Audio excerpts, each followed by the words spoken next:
Hello everyone, what's up. I hope you are doing well. I am Prithvi. So आज हम discuss करेंगे प्लासी के युद्ध के बारे में, क्योंकि इसी युद्ध से अंग्रेज़ों का भारत में वास्तविक शासन शुरू हो गया था। इसी युद्ध से अंग्रेज जो है किंग मेकर की भूमिका में आ गए थे। तो बहुत ही इंपॉर्टेंट टॉपिक है हमारा। तो चलिए अपना डिस्कशन स्टार्ट करते हैं। बात है 1701 की। मुगल बादशाह औरंगजेब था और जो बंगाल प्रांत था वो मुगलों के अधीन में था। औरंगजेब के द्वारा बंगाल का जो सूबेदार बनाया गया वो मुर्शिद कुली खां को बनाया गया। यहाँ पर नवाब नहीं है गाइस, यहाँ पर सूबेदार करना, ठीक है। जो 1701 में बंगाल का सूबेदार जो बनाया गया औरंगजेब के द्वारा वो बनाया गया मुर्शिद कुली खां को। फिर 1707 में औरंगजेब की मृत्यु हो जाती है। औरंगजेब जो था वो अंतिम मुगल शक्तिशाली शासक था। वो औरंगजेब की मृत्यु के बाद इस मौके का फ़ायदा उठाकर मुर्शिद कुली खां खुद को बंगाल का नवाब घोषित कर देता है। उसके बाद मुर्शिद कुली खां जो है बंगाल की राजधानी ढाका से जो है मुर्शिदाबाद स्थानांतरित कर देता है।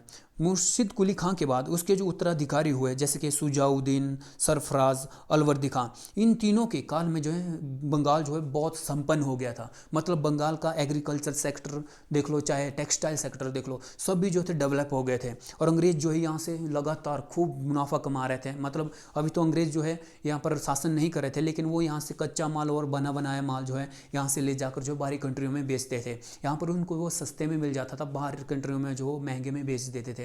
मतलब बंगाल प्रांत से जो अंग्रेजों को लगातार बहुत प्रॉफिट हो रहा था। फिर अलवर्दी खां जो है बंगाल का अंतिम शक्तिशाली शासक होता है, ठीक है। उसके बाद जो शासक आते हैं वो उतने पावरफुल नहीं होते हैं, वो लगातार जो अंग्रेज़ों के अधीन आ जाते हैं, ठीक है। उसके बाद अंग्रेज जब बंगाल अंग्रेज़ों के अधीन आता है तो बंगाल को जो है अंग्रेज़ बहुत तरह लूटते हैं, बहुत ही खतरनाक तरीके से लूटते हैं। अलवर्दी खां का जो उत्तराधिकारी होता है वो उसका नाती होता है सिराजुद्दौला।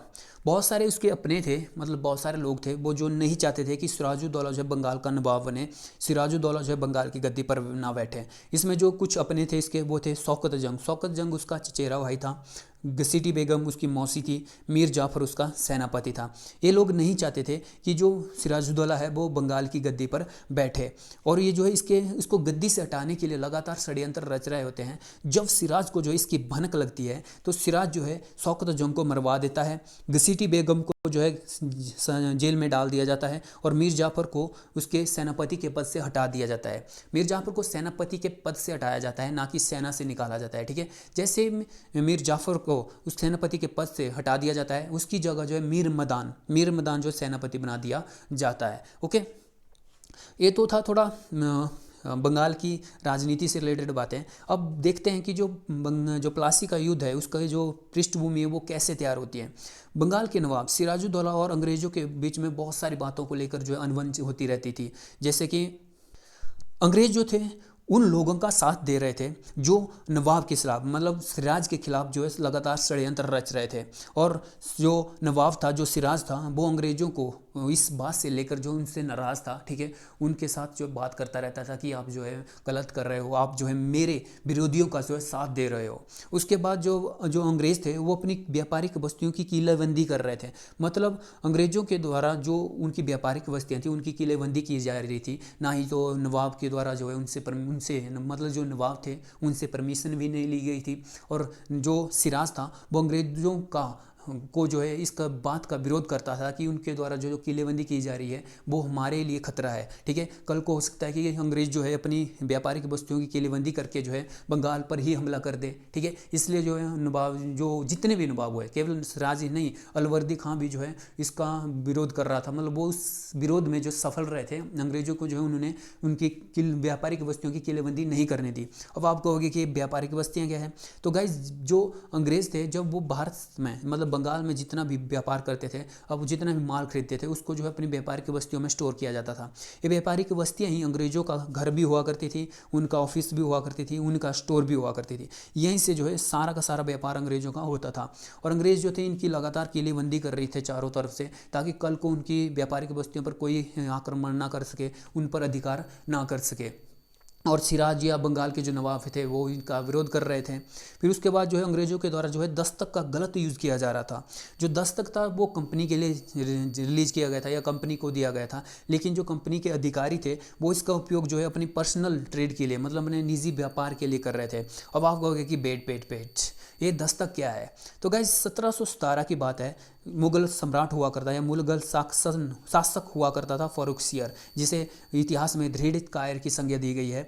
तो फर्रुखसियर के द्वारा अंग्रेजों को एक अधिकार पत्र प्रदान किया गया कि जो कंपनी है वो भारत में कर मुक्त व्यापार कर सकती है। ठीक है, अब जो है अंग्रेजों से भारत में व्यापार करने के लिए जो है किसी भी तरह का टैक्स नहीं लिया जाएगा। ठीक है, तो ये जो दस्तक था, इसी को हम दस्तक कहते हैं, तो ये दस्तक था वो कंपनी के लिए जारी किया गया था, लेकिन इसका यूज़ जो थे वो कंपनी के अधिकारी अपने पर्सनल यूज़ के लिए कर रहे थे, जिससे क्या था कि जो बंगाल का जो राजस्व था, बंगाल के सरकारी जो राजस्व था या बंगाल के नवाब का जो राजस्व था वो लगातार गिर रहा था, और अंग्रेज लगातार यहाँ पर पावरफुल होते जा रहे थे, क्योंकि अंग्रेजों के बहुत संपन्न हो चुके थे, क्योंकि अंग्रेज जो बंगाल से लगातार प्रॉफिट कमा रहे थे, क्योंकि टैक्स नहीं था, और अंग्रेज जो थे वो लगातार बंगाल से जितना भी माल ले जाते थे सस्ते में मिलता था और महंगे भी बेच देते थे, लगातार प्रॉफिट कमाया जा रहा था। फिर इसी बात को मतलब इस दस्तक को लेकर भी नवाब और अंग्रेज़ों के बीच में बहुत सारे मतभेद थे, और यही चीज़ें जो है प्लासी के युद्ध का जो है कारण बनती हैं। इसी के बीच में सिराज जो है एक गलती कर देता है। गलती क्या होती है कि सिराज जो है वो कलकत्ता में अंग्रेजों की एक व्यापारिक बस्ती है, आपने नाम सुना होगा फोर्ट विलियम पर जो है आक्रमण कर देता है, और जैसे ही सिराज के द्वारा कलकत्ता के फोर्ट विलियम पर आक्रमण किया जाता है और जो सिराज है वो उस कलकत्ता को जीत लेता है, और वहाँ से जितने भी अंग्रेज जो अधिकारी अंग्रेज जितने भी अंग्रेज थे, महिलाएं थी, बच्चे थे, उनको एक छोटे से कमरे में, आप लोगों ने ब्लैक होल ट्रेजेडी के बारे में सुना होगा। ब्लैक होल ट्रेजेडी क्या है गाइज, ये 20 जून 1756 की बात है, जब सिराज जो है कलकत्ता को जीतता है। तो उसके बाद जो फोर्ट विलियम से जितने भी अंग्रेज़ों के अधिकारी, उनकी औरतें, बच्चे थे, उनको सिराज के द्वारा बंदी बनाकर एक छोटे से कमरे में बंद कर दिया जाता है। वो कमरा बहुत अंधेरा होता है, और उस कमरे में 446 लोगों को क्या किया जाता है, बंदी बनाया जाता है, या उनमें उसमें कैद कर दिया जाता है, और यहाँ पर जो है केवल 21 लोग ही जीवित बचते हैं। जब 21 जून 1756 की सुबह को जब दरवाज़ा खोला जाता है तो यहाँ पर लगभग सभी लोग मर गए होते हैं, बचे होते हैं केवल 21 लोग, जिसमें से ये सारी स्टोरी जो बताता है वो बताता है हॉलवेल। ठीक है, हॉलवेल भी बचा होता है इसमें। तो इसमें जो 21 लोग ही बचे होते हैं, और इसी को कहा जाता है ब्लैक होल ट्रेजेडी, और यही जो है सिराज की सबसे बड़ी गलती होती है यहाँ से, और यहीं से जो अंग्रेज़ भड़क जाते हैं। और आपसे एग्जाम में कुछ सीन पूछा जाता है कि जो ब्लैक होल ट्रेजेडी है वो कब हुई थी, तो 20 जून 1756 में।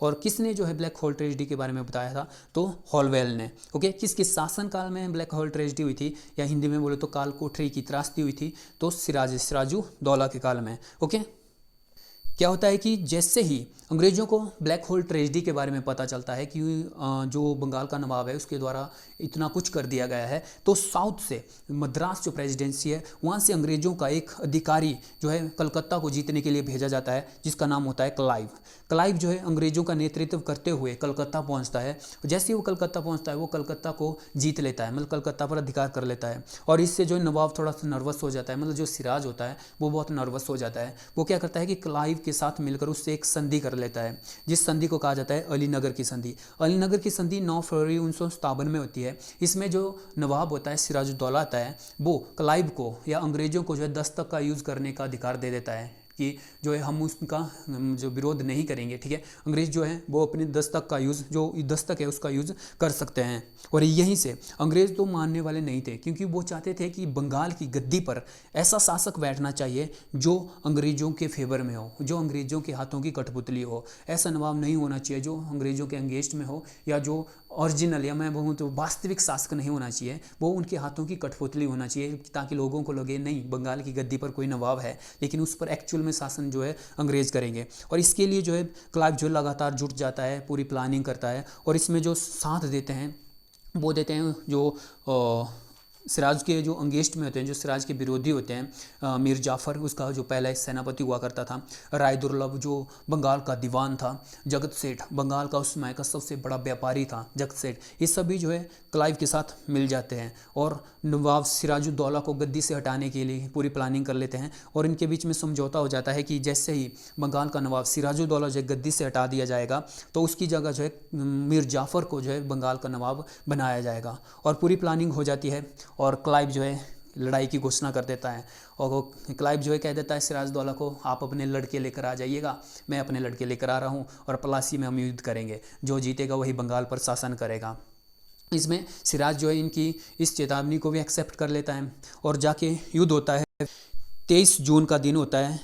23 जून का दिन होता है। 1757 की साल होती है और बंगाल के नदिया जिले के भागीरथी नदी के तट पर पलासी में जो है ये युद्ध होता है। एक तरफ होते हैं अंग्रेज़ों का नेतृत्व जो कर रहे होते हैं वो कर रहे होते हैं लॉर्ड क्लाइव, और दूसरी तरफ जो बंगाल की सेना का नेतृत्व कर रहे होते हैं वो करते हैं सिराजुद्दौला, क्योंकि उनके जो सेनापति है वो तो अंग्रेज़ों के साथ मिले होते हैं और सिराजू को इस बात का पता नहीं होता। जैसे ही प्लासी का युद्ध स्टार्ट होता है तो जो सिराज के सेनापति होते हैं वो सभी जो है एक साइड खड़े होकर उसका तमाशा देख रहे हैं। उसके जो सेनापति होते हैं मीर जाफ़र, यार लतीफ़, राय दुर्लभ, ये सभी क्या कहते हैं कि युद्ध से साइड खड़े हो जाते हैं और उस युद्ध को खड़े होकर देख रहे होते हैं। जब सिराज को ये सब कुछ सिराज देखता है तो सिराज अंदर ही अंदर से टूट जाता है, लेकिन सिराज जो है वो पीठ दिखाकर नहीं भागता। आप हमारा इतिहास पढ़ोगे, जितने भी हमारे राजा थे वो धर्मयुद्ध लड़ते थे और वो मानते थे कि कभी भी एक बहादुर योद्धा जो होता है वो कभी अपनी पीठ नहीं दिखाता है। वो युद्ध में मर जाता है, वो शहीद हो जाता है, वीर गति प्राप्त करता है, लेकिन वो कभी पीठ नहीं दिखाता। सेम सिराजुद्दौला भी ऐसा ही करता है, वो लगातार अंग्रेज़ों से लड़ता रहता है, लेकिन एंड में जो है सिराज मारा जाता है। ठीक है, और इससे जो है अंग्रेज जो है बंगाल में जो है किंग मेकर की भूमिका में आ जाते हैं। और इसको जो है हम अंग्रेज़ों का युद्ध कौशल नहीं कहते हैं, क्योंकि अंग्रेज़ों ने जो है इसे एक धोखे से जीता था। ठीक है, इसे युद्ध अंग्रेज़ों का युद्ध कौशल नहीं माना जाता। और के.एम. पानीकर ने प्लासी के युद्ध पर जो है एक बात कही थी कि प्लासी का युद्ध नहीं बल्कि एक सौदा था, जिसमें मीर जाफ़र और बंगाल के धनी लोगों ने अपने नवाब को अंग्रेज़ों के हाथों बेच दिया था। और इसके बाद जैसे ही 23 जून 1757 का प्लासी का युद्ध समाप्त होता है तो उसके बाद 7 दिनों बाद जो है मीर जाफ़र को बंगाल का नवाब जो है अंग्रेज़ों के द्वारा बना दिया जाता है। इस दिन को याद रखना, बंगाल का नवाब जो किसे बनाया गया, मीर जाफ़र को 30 जून 1757 को। और इसी के साथ जो है अंग्रेज़ों का बंगाल में वास्तविक जो शासन शुरू हो जाता है और अंग्रेज़ों के पास जो जमींदारी व्यवस्था है बंगाल की वो आ जाती है और प्लासी का युद्ध समाप्त हो जाता है। और इसके बाद जो हम डिस्कस करेंगे 1764 का बक्सर का युद्ध।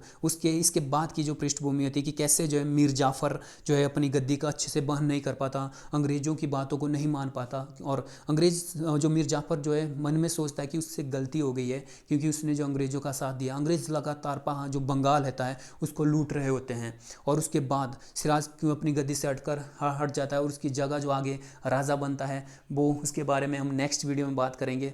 और बहुत ही इंटरेस्टिंग है जो बक्सर का युद्ध है, क्योंकि उसमें भी बहुत सारी ऐसी बातें होती हैं जिसके बाद जो है बक्सर का युद्ध की पृष्ठभूमि तैयार होती है। सो इस वीडियो में बस इतना ही गाइस, मिलते हैं नेक्स्ट वीडियो में, तब तक के लिए बाय बाय गाइस।